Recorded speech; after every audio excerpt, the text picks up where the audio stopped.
Hey Harmonizers, welcome to this video where we are at the Josh Rushing Clinic, and in this video you're going to see Kibou over there make some super big progress during the show day on the last day.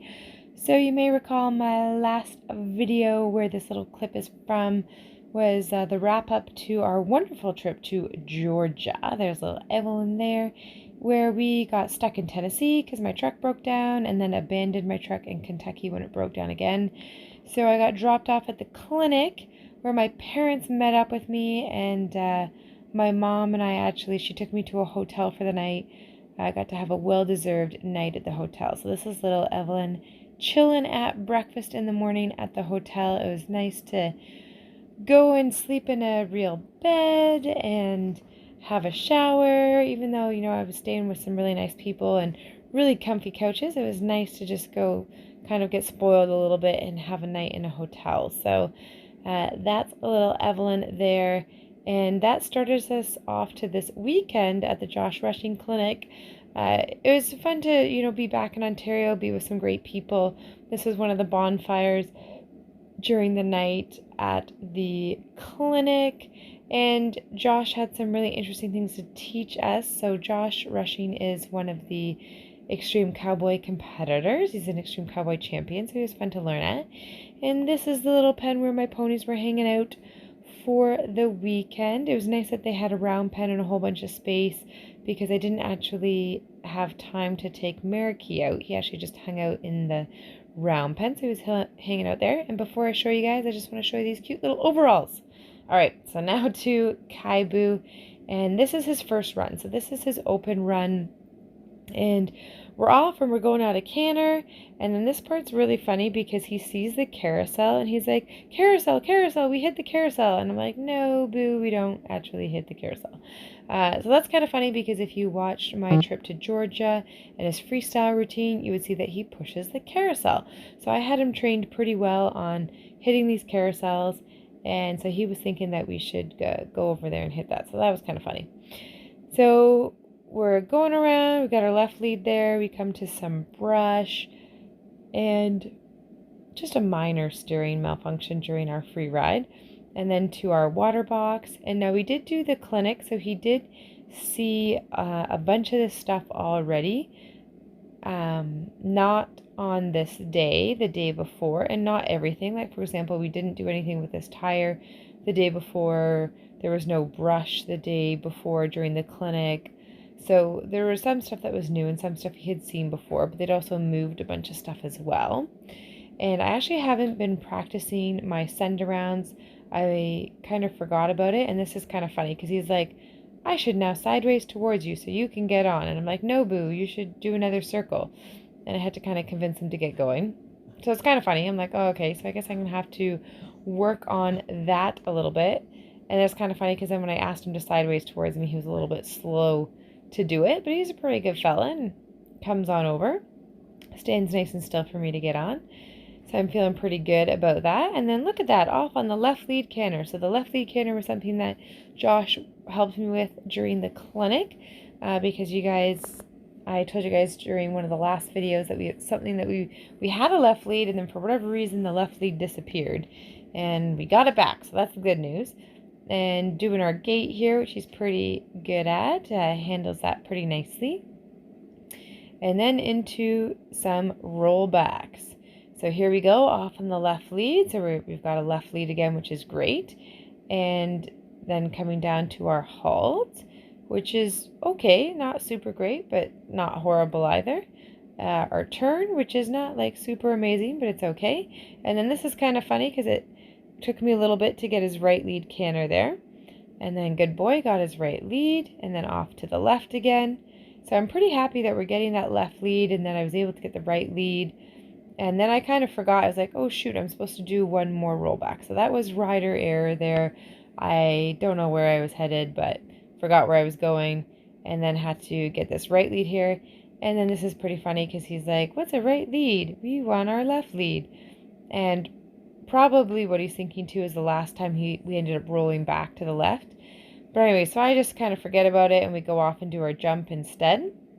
And he's kind of all over the place with his feet a little bit there as we're steering through.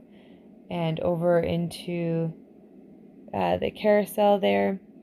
And you can see there's a little bit of head tossing going on, so that's a little bit of him being a bit bracy on me. And this is really funny because we haven't practiced going around carousels where I actually hold the carousel.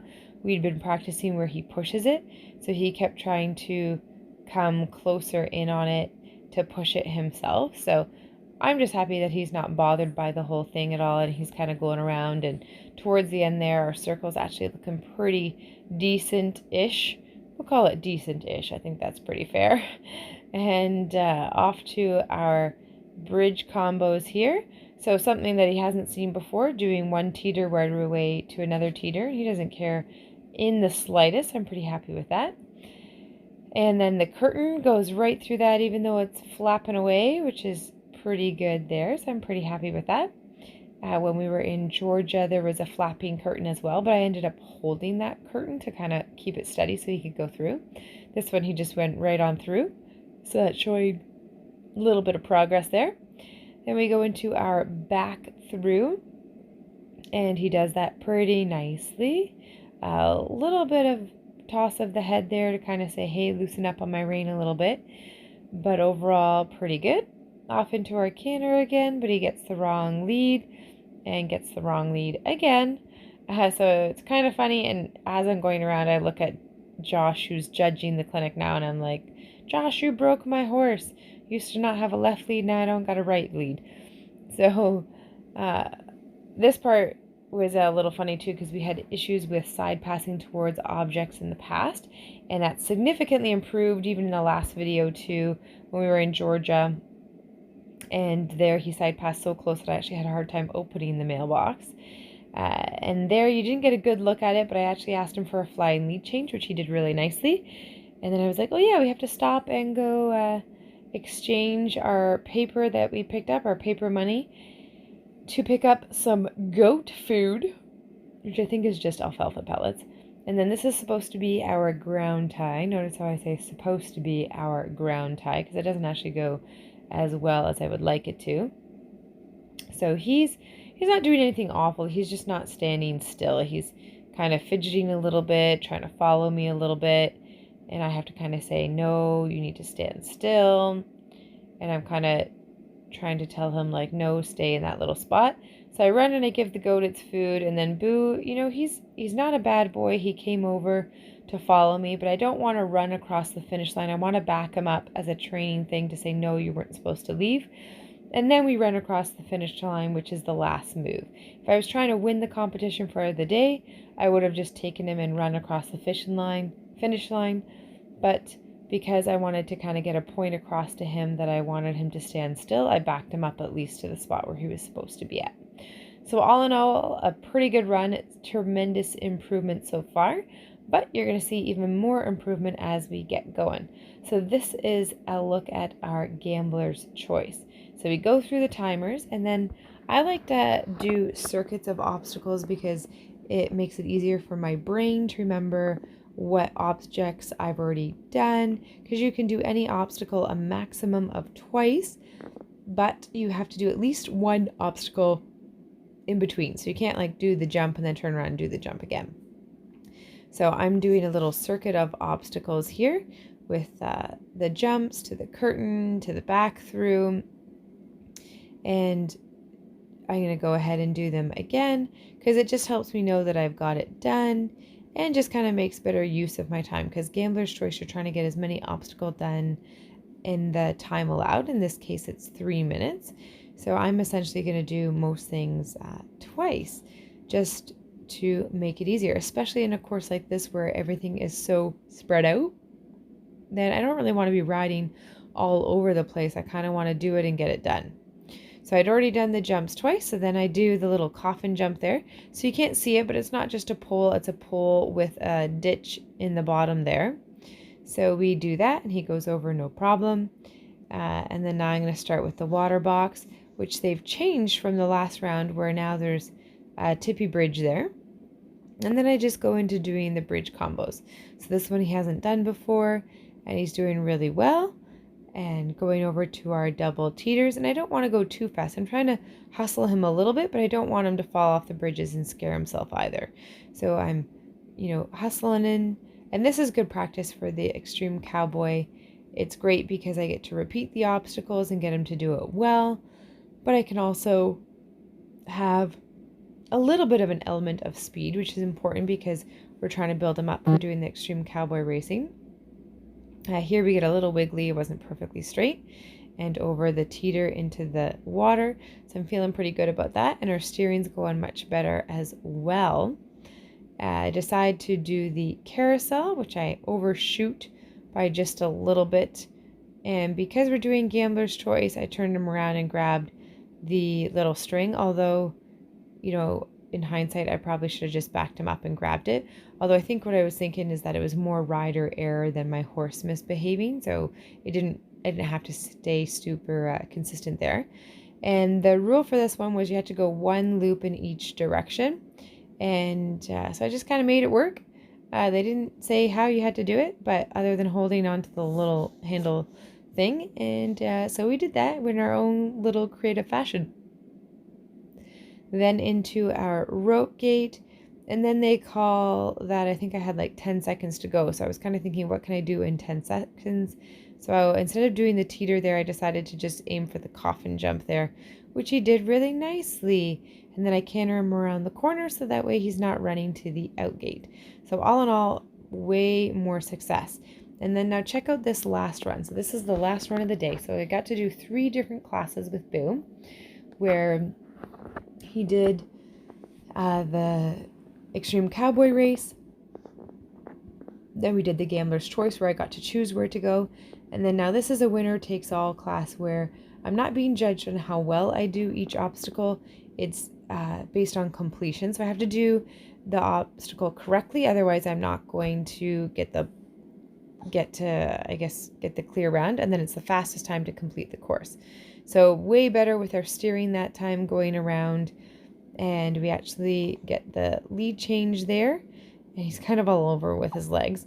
And then these are supposed to be rollbacks, but really they're just looking for any type of turnaround, going to the gate and then turning. And there you can even see he swaps his lead for me as we turn into the fence. So we had to do a couple of those. And then we had to pick up the hoop and toss it onto the pretend cow thing there, which he does really well. In terms of picking up speed and then coming down to be where I can steer.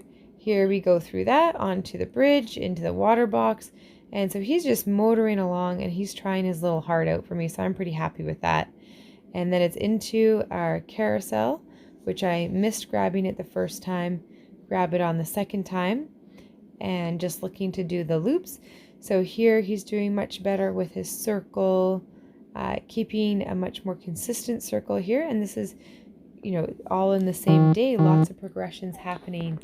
So I'm really happy with how he's doing there. And then rushing off to our next obstacles, they're steering down, trying to keep him nice and straight. And he's doing a really fantastic job of listening where I want him to go. And then this is cool. We get into our little weave, and we haven't worked on a lot of weaves. And I'm pretty impressed that we actually managed to canter our way through that.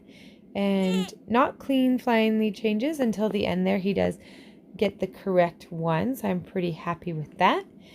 Into our gate. And he's smoking it. Like, our steering's coming along. I'm really happy that we're able to get our speed up and then our speed down, which can be a really tough thing for a lot of horses, getting their speed. Sometimes when horses get going, they tend not to be able to slow down. So I was pretty happy with that. And so we're just trucking along there. And you can see he's coming around. A little bit of sticky on the steering there. We've got a steer for a free run to go between the bridges. But look at that. I mean, that is significant improvement over the whole weekend. So I'm pretty stoked with how he's doing, steering past the gate there. A lot of our issues are getting better. So let me know what you think. And thanks for watching, guys.